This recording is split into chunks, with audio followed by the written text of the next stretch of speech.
Hare Krishna. Welcome to again my YouTube channel Radha Krishna Shringar. Friends, आज के इस वीडियो में हम आलू टिक्की चाट बनाने वाले हैं। तो चलिए हमें किन इंग्रेडिएंट्स की ज़रूरत पड़ने वाली है हम जान लेते हैं। सबसे पहले हमें बॉयल किया हुआ आलू चाहिए। इसको प्रॉपर आप उबाल लें।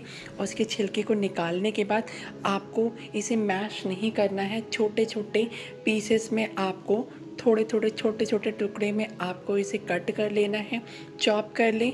चॉप कर आपको इसे अच्छे से बारीक काट लेना है अपने साइज़ के अनुसार। अब आपको कढ़ाई लेना है, आप पैन भी ले सकते हैं। इसमें आप 2 चम्मच आप तेल ऐड करें। इसमें आप ज़ीरा ऐड करें। जीरा डालने के बाद आप थोड़ा भुनें इसे। भुनने के बाद आप इसमें हींग पाउडर अपने स्वाद अनुसार इसमें ऐड कर सकते हैं। कुछ लोग होते हैं ज़्यादा यूज़ करते हैं, कुछ कम। अब आप इसमें हरी मिर्च ऐड करें। ऐड करने के बाद इसे प्रॉपर आप भून लें। जब ये थोड़ा रेडिश हो जाए तो इसमें आप प्याज ऐड कर दें। कटा हुआ बारीक प्याज ऐड करें। प्याज ज़्यादा बड़ा या ज़्यादा छोटा नहीं होना चाहिए। जितना ज़्यादा आप छोटा काट सकते हैं प्याज उतना ही छोटा रखें, इससे लुक काफ़ी अच्छा आता है।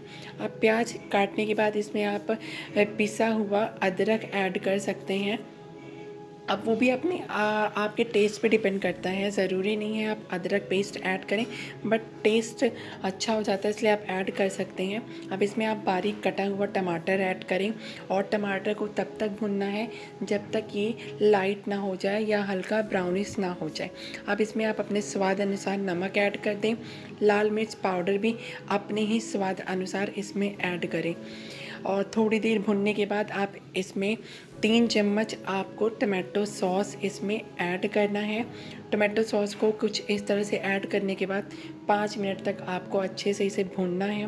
भुनने के बाद आप एक बीकर में आलू जो आपने काट रखा है इसमें आप जो इस ग्रेवी को आपने रेडी किया है उसमें आप डाल दें।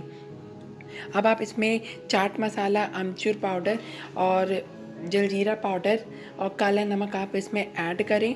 ऐड करने के बाद आप इस तरह से अपने घर परिवार वालों को टिक्की सर्व कर सकते हैं।